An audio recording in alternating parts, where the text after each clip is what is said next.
हाँ तो बच्चों ध्यान दो। आज हमारा परिसर भाग 2 पार्ट 3 मराठा सरदार भोसलों का पराक्रमी घराना। अस्थिरता का समय।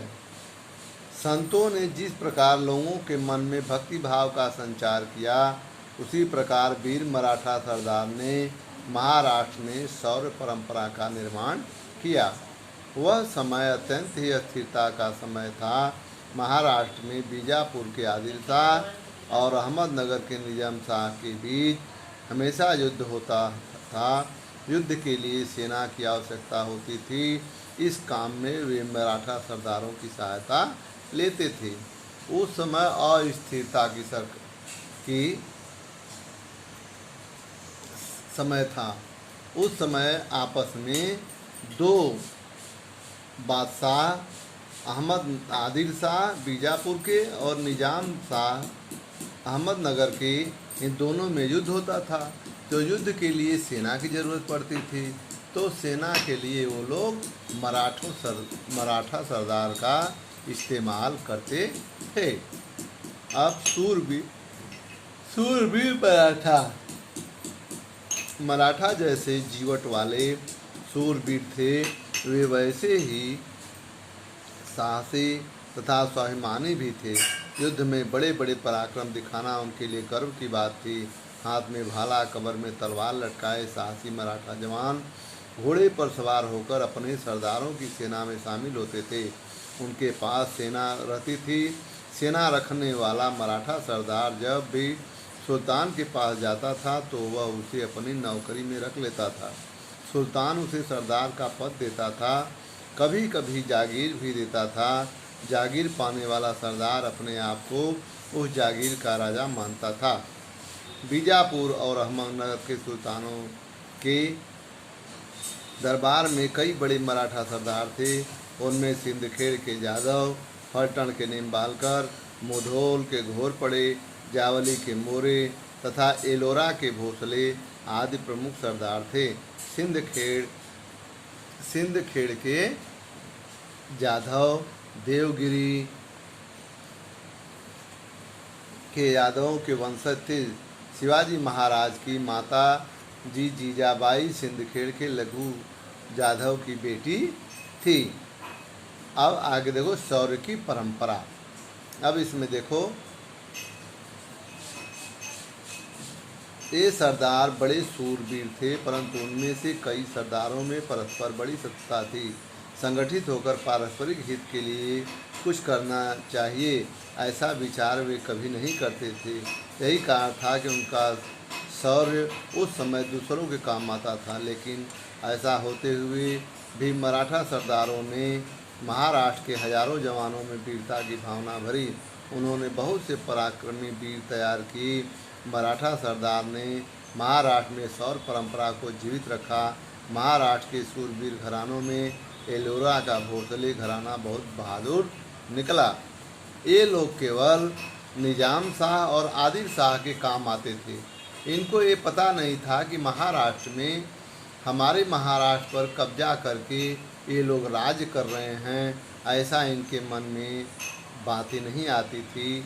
लेकिन धीरे धीरे इनमें यह परंपरा जागृत हुई, इनके दिमाग में यह बात आया।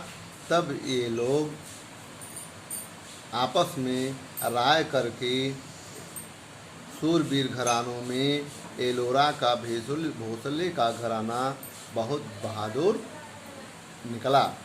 अब देखो आगे घृणेश्वर का मंदिर, इसके बारे में हम पढ़ेंगे। घृणेश्वर का मंदिर लगभग 400 वर्ष पूर्व की बात है। एलोरा की गुफा के पास घृणेश्वर का सुंदर मंदिर जीर्ण अवस्था को प्राप्त हो चुका था। जीर्ण माने पुराना, दलदल एकदम। उसकी दीवारों में बड़ी बड़ी दरारें पड़ गई थी। मंदिर का पुजारी भी मंदिर छोड़कर चला गया था।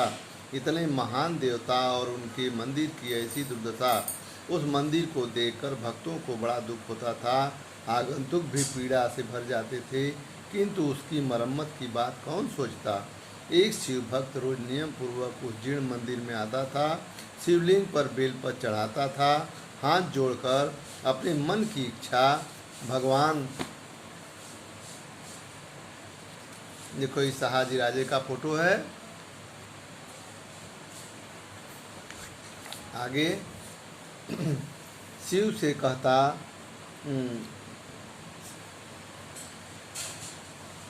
था। एक दिन उसने मजदूरों को साथ लिया और मंदिर की जीर्ण दीवारों की मरम्मत करवाई, उसकी सारी व्यवस्था ठीक कर दी। गणेश्वर का खोया हुआ वैभव लौट आया।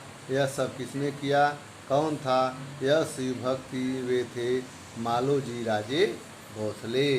मंदिर की दुर्दशा को देखकर मालोजी राजे रोज आते थे, शिव जी को बेलपत्र जल चढ़ाते थे और भगवान से प्रार्थना करते थे कि आपके मंदिर बन जाए।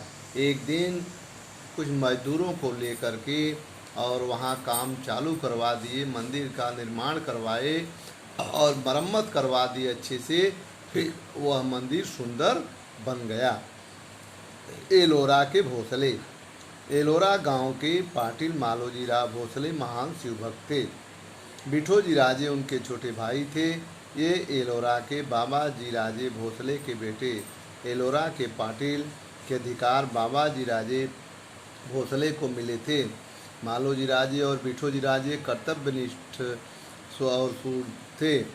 सूर माने वीर। उनके दरबार में कई सशस्त्र मराठे थे। वह समय बड़ी अस्थिरता का था। उत्तर भारत के मुगल शासक ने निजाम शाही पर आक्रमण कर दिया। तत्कालीन दौलताबाद निजाम शाह की राजधानी, वहाँ मलिक अंबर नामक उसका एक वजीर था। वह बड़ा पराक्रमी और बुद्धिमान था। उसने दौलताबाद के निकट स्थित एलोरा के भोसले बंधुओं का पराक्रम देखा था। अतः उसने निजाम शाह के उनके शौर्य की प्रशंसा की। निजाम शाह ने मालोजी राजे को पूरे और सूपे परगनों की जागीर दे दी। ये हमेशा लालच दे करके लड़ाई युद्ध करवाते थे। अब देखो आगे, भोसले का घर वैभव संपन्न हो गया। उमाबाई मालोजी राजे की पत्नी थी। वे फलटन के निम्बालकर घराने की थी। उनके दो बेटे थे, एक का नाम शहाजी और दूसरे का नाम शरीफ जी। शहाजी जब 5 वर्ष के थे तब मालोजी राजे ने इंदापुर के युद्ध में वीरगति पाई। बिठोजी राजे ने अपने भतीजे और उनकी जागीर की रक्षा की। उन्होंने शहाजी के साथ लखूजी जाधव की बेटी के विवाह का प्रस्ताव रखा। लखूजी जाधव की बेटी जीजाबाई सुलक्षणा थी। जीजाबाई के बिठोजी राजे द्वारा रखे हुए प्रस्ताव को लखूजी ने स्वीकार किया। लखूजी राव निजाम शाही के सूर और पराक्रमी सरदार थे। उनके पास बहुत बड़ी सेना थी। निजाम शाह के दरबार में भी उनका बड़ा सम्मान था।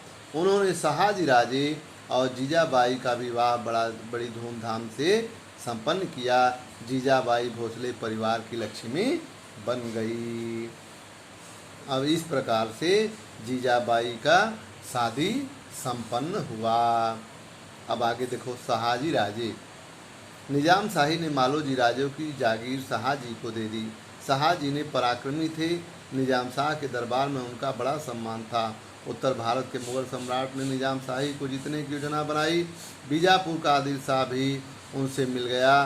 तब निजाम शाही को बचाने के लिए मलिक अंबर और शहाजी राजे दृढ़तापूर्वक लड़े।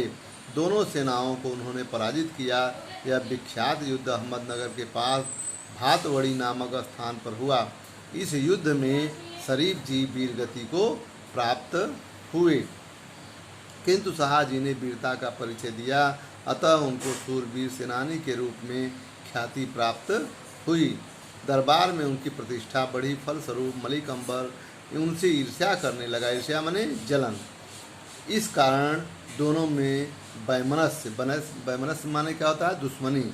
वैमनस्य बढ़ता गया। अतः शहाजी ने निजाम शाही छोड़ दी और वे बीजापुर के आदिल शाह के पास चले गए। आदिल शाह ने उन्हें सर्वोच्च सर लश्कर की पदवी से सम्मानित किया। कालांतर में निजाम शाही में बड़ी उथल पुथल हुई। वजीर मलिक अंबर की मृत्यु हुई। उसका पुत्र खान फतह खान धूर्त था। धूर्त माने बहुत दुष्ट था। और वह निजाम शाही का वजीर बना। उसके कार्यकाल में निजाम शाही का पतन होने लगा। पतन माने नष्ट होने लगा, समाप्त होने लगा। मुगलों के आक्रमण का भय उत्पन्न हुआ। भय माने डर। मुगलों के आक्रमण का उन्हें डर लगने लगा। निजाम शाही को इस स्थिति से उबारने के लिए, उबारने माने निकालने के लिए, निजाम शाह की माँ ने शाहजी से वापस आने के लिए प्रार्थना की। शाहजी जब इनको छोड़ करके चले गए तब फिर शाहजी राजे को वापस लाने के लिए निजाम शाही की माँ ने उनसे प्रार्थना किया, निवेदन किया। क्या किया कि शाहजी राजे आदि शाह को छोड़कर निजाम शाही में लौट आए। अब आप अपने घर वापस आ जाओ। आप क्यों नाराज़ हुए हो? या तो फतह दुष्ट था और इसके कारण आप चले गए। आप फिर से निजाम शाही में आ जाओ। शाहजी वापस आने के लिए जब प्रार्थना की तब शाहजी ने आदि साहिब को छोड़कर निजाम शाही में वापस लौट आए। इस प्रकार से यह पाठ समाप्त हुआ। अब प्रश्नों के उत्तर अगले दिन बताएंगे। ठीक है, इस पाठ का अच्छे से वाचन करोगे।